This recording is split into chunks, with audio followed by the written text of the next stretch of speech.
TV의 공주입니다. 오늘은 제가요 솔직함의 적정선이라는 책을 한번 소개해 드릴까 해요. 이 책 제가 읽은 지 꽤 되긴 했는데 커피숍에서 앉아가지고 그때가 한 1시간 정도면 다 읽을 수 있는 분량이 굉장히 간단하지만 짧은 순간에 영감을 많이 줄 수 있는 책이었기 때문에 제가 이 책을 한번 소개해 드릴까 하거든요.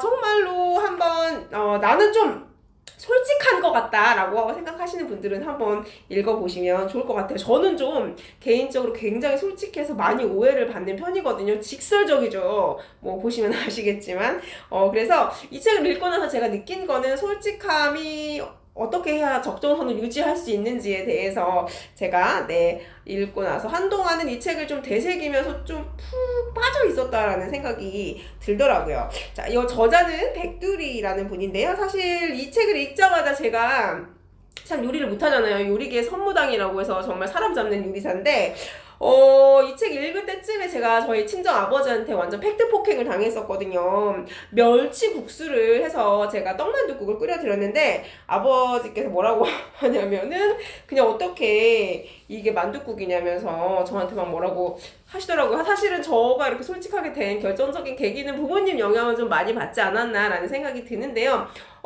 이제 저는 익숙하죠. 저희 부모님하고 항상 대화를 했기 때문에. 근데 이런 솔직함이 저희 가족들한테는 통할지 모르겠지만, 저는 그냥 농담으로 받아들일지 모르겠지만, 이것들이 이제 그렇지 않은 가정에서 태어난 사람들이나, 혹은 상처를 쉽게 받는 사람들한테 저의 솔직함이 얼마나 상처가 되는지를 알게 된 거예요. 그래서 제가 이제 느낀 거죠. 이 수위를 조절해야 되는구나. 솔직한 게 나쁜 건 아니지만 농담이 통하는 곳에서 농담을 해야 되는 거고 솔직함이 통하는 곳에서 솔직함을 발휘를 해야 되는데 저는 그냥 시도 때도 없이 나는 나니까 라고 하면서 너무 솔직하게 살지 않았나 라는 생각을 제가 좀 해보았습니다. 그래서 제가 아빠한테 그렇게 핀잔을 듣고 무슨 생각을 했냐면 그때 뭐라고 했냐면 저희 아빠가 그 멸치 국물에 육수는 떡 만둣국을 보고 이것은 오뎅 국물에 그냥 떡만 집어넣은 게 아니냐라고 제가 얘기를 들었거든요. 그래서 제가 아빠한테 개성 있는 요리 아니야? 아빠 이렇게 얘기하면서 받아친 적이 있는데요. 저는 괜찮습니다. 그런 거에 상처를 받진 않지만 누군가는 상처를 받을 수 있는 혹은 제가 그런 얘기를 던졌을 때 상처를 받을 수 있다고 생각이 들어서 이 책을 읽으면서 굉장히 공감이 됐거든요. 자, 이 책 페이지 69쪽에 보면요. 눈에서 멀어지면 마음에서 멀어진다는 말 있잖아. 우리가 자주 안 봤더니 진짜로 멀어진 것 같아. 정말 솔직하죠. 솔직한데 저도 솔직한 편이기 때문에 이 느낌 그대로 얘기하고 표현했었거든요. 그런데 이 저자의 친구가 이 얘기를 했을 때 어떻게 얘기했냐면 그런 얘기를 뭐하러 하냐. 앞으로 더 자주 보면 되지.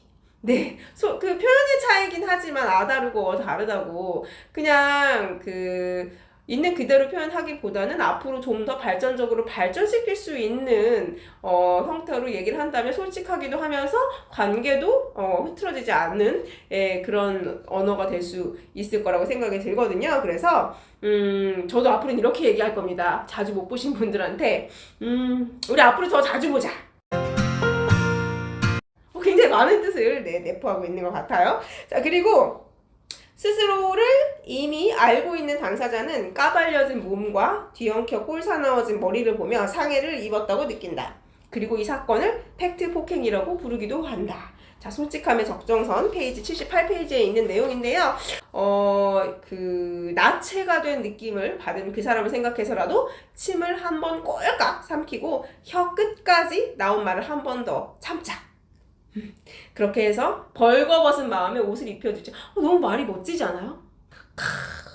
혀 끝까지 나온 말을 한 번 더 참자. 나체가 된 느낌을 받을 그 사람을 위해서 한 번 참고 그 사람에게 옷을 한 번 입혀주자. 저는 이 부분이 이 책을 읽고 나서 끝났다. 딱 끝이다. 자, 우리가 이 말이다. 정말로 저도 보면 이제 SNS를 많이 하고 있으니까 어느 때보다 자신의 많은 것을 공개하는 것처럼 보이지만 사실 SNS 자체도 필터링을 거쳐서 선별한 것만 보여주는 제한적인 시대이기도 하잖아요. 굉장히 제한된 솔직함이라고 저자는 표현을 하고 있습니다. 그리고 삶의 공개 범위도 일종의 셀카와 같죠. 우리 셀카 찍을 때 예쁘게 나오지 않는 모습은 올리지 않는 거잖아요. 평소 모습보다도 정돈된 삶의 공개 범위라고 SNS를 표현을 하고 있거든요. 네, 그래서 참 누구나 다 행복해 보이는 SNS이긴 하지만 그 SNS에 있는 사람들의 모습만 보면 자칫 내 삶이 불행해질 수 있다는 것을 좀 이해해 두시면 좋을 것 같아요. 이 수위를 조절하는 거 저는 요즘에 가장 느끼는 거는 어떻게 하면 내 마음가짐의 수위를 조절하는지가 저는 가장 관건이라고 생각하거든요. 남들이 어떻게 사는 게 중요한 게 아니라 그 남들을 바라보면서 내 삶을 어떻게 발전시키고 내 마음을 어떻게 조절하고 내 언어를 어떻게 다스릴 수 있는가가 저는 가장 중요한 관건이라고 생각을 합니다.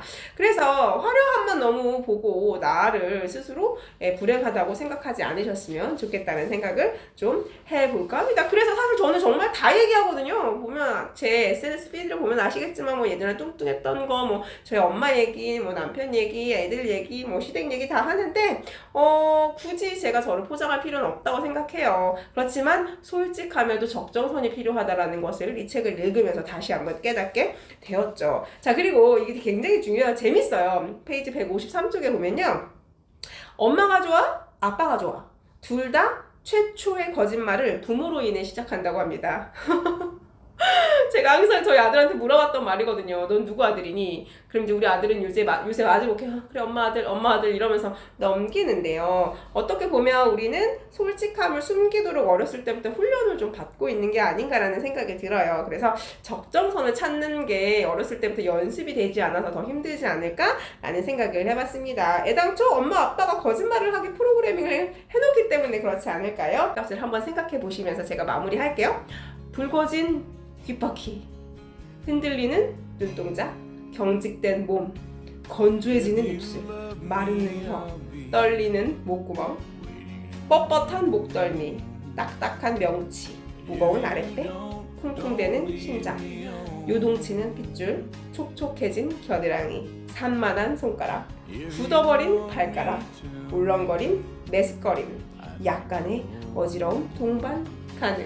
네, 이 책을 읽으시면서 여러분의 솔직함의 상표값은 어떤지, 그리고 지금까지 내가 너무 솔직해서 사람들한테 상처를 줬다라고 하시는 분들은 이 책을 읽으시면서 꼭 나만의 적정선을 찾아보시길 바라겠습니다. 다음에도 좀 더 좋은 소식으로 좀 더 좋은 책으로 찾아뵙도록 할게요. 자, 그러면 행복한 한 주 보내세요. 빠이.